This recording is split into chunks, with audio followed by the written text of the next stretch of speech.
बिहार में भले ही जो लोकसभा चुनाव है उसमें अभी 14 महीने की देरी है। मतलब अगले साल मई में लोकसभा का चुनाव होगा, लेकिन बिहार में इसकी तैयारियां पूरे जोर शोर से है। और हम ऐसा क्यों कह रहे हैं इस वीडियो में आपको पूरी तरीके से समझा भी देंगे। तमाम पार्टियों की हम बात करेंगे, चाहे वो महागठबंधन के घटक दल हो या फिर जो एनडीए गठबंधन है, बीजेपी की बात कीजिए, लोजपा की बात कीजिए, सभी की सभी पार्टियां एक स्पेशल प्लान पर काम कर रही हैं। वो स्पेशल प्लान क्या है वो आपको पहले हम बता देते हैं। देखिए, वाईआर प्लान है, यानी यात्रा रैली प्लान। अभी नीतीश कुमार, जदयू से ही शुरुआत करते हैं, बिहार की सत्तारूढ़ दल और बिहार के मुख्यमंत्री नीतीश कुमार की पार्टी जनता दल यूनाइटेड की बात अगर कीजिए तो अभी कुछ दिन पहले ही करीब 1.25 महीने की समाधान यात्रा को नीतीश कुमार ने पूरा किया है, यानी यात्रा उनका समाप्त हुआ है। हालांकि इसे राजनीतिक यात्रा नहीं बताया गया, लेकिन अगर सही मायने में पूछें तो जो जानकार हैं वो यही बता रहे हैं कि नीतीश कुमार दरअसल नब्ज टटोलने, बिहारियों के मन को खंगालने के लिए ये यात्रा किए हैं। इसके अलावा कल 25 तारीख को महागठबंधन की पूर्णिया में एक बड़ी रैली है जो बेहद महत्वपूर्ण बताई जा रही है। बिहार में 7 दलों के साथ जो महागठबंधन है वो पूर्णिया में शनिवार यानी कल एक विशाल रैली करने जा रहा है। और लोकसभा चुनाव के मद्देनजर यह महागठबंधन का चुनावी शंखनाद माना जा रहा है। हालांकि इस रैली में कांग्रेस की सहभागिता कितनी रहेगी इस पर अभी कुछ नहीं कहा जा सकता। यह संशय इसलिए भी पैदा हुआ है क्योंकि रैली के लिए महागठबंधन की ओर से जो पोस्टर बैनर तैयार किए गए हैं उसमें सोनिया गांधी या राहुल गांधी का तस्वीर कहीं नहीं दिख रहा है। लेकिन महागठबंधन के दृष्टिकोण से हम समझे तो नीतीश कुमार और तेजस्वी प्रसाद यादव जो मुख्य घटक दल हैं महागठबंधन के, उनकी पूरी पार्टी पूरा दमखम लगाकर पूर्णिया में ये रैली करने जा रही है। और ये रैली शंखनाद है, यानी शुरुआत होगी इससे। इसके अलावा आने वाले निकट भविष्य में हर महीने ये देखने को मिल सकता है कि वे अलग अलग जिलों में इसी तरह का बड़ा बड़ा भव्य जो रैली होता है वो करते रहेंगे। इसके बाद आप बीजेपी की बात कर लीजिए तो अमित शाह का दौरा बिहार में हो रहा है और अमित शाह 25 यानी कल की तारीख ही वो पटना पहुंचने जा रहे हैं।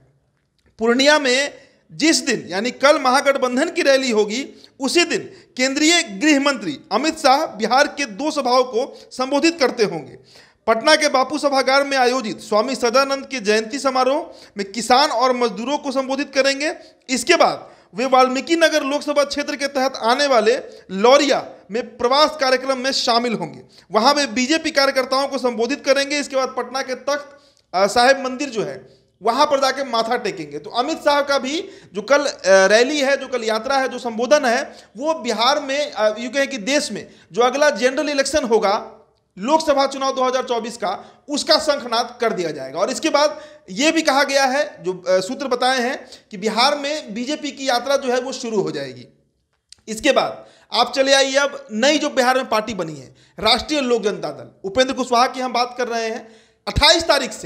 28 फरवरी से, इसी माह के 28 फरवरी से 3 दिनों के बाद उनकी भी यात्रा शुरू होने जा रही है। और उस यात्रा का नाम देखिए क्या रखा गया है, नमन यात्रा। मतलब उपेंद्र कुशवाहा भी यात्रा पर निकल रहे हैं और चंपारण से उनकी यात्रा शुरू होगी, जो कि गांधी की कर्मस्थली भितिहरवा है, जहाँ जो आश्रम है वहाँ से विरासत बचाओ नमन यात्रा का प्रारंभ करेंगे उपेंद्र कुशवाहा। उसके बाद बिहार के हर महापुरुष की जन्मभूमि तक उनका पहुँचने का कार्यक्रम है।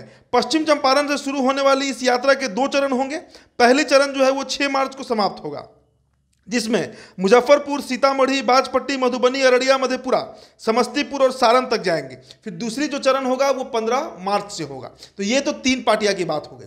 इसके अलावा अगर बात करें आरसीपी सिंह की, आरसीपी सिंह जब से मंत्री पद से हटाए गए हैं, जब से उनकी राज्यसभा सदस्यता खत्म हुई है, उसके बाद से लगातार वो बिहार के हर जिले में पहुंच रहे हैं। और सिर्फ जिला ही नहीं, जितने प्रखंड होते हैं वहां तक आरसीपी सिंह पहुंच रहे हैं, लोगों से संवाद कर रहे हैं।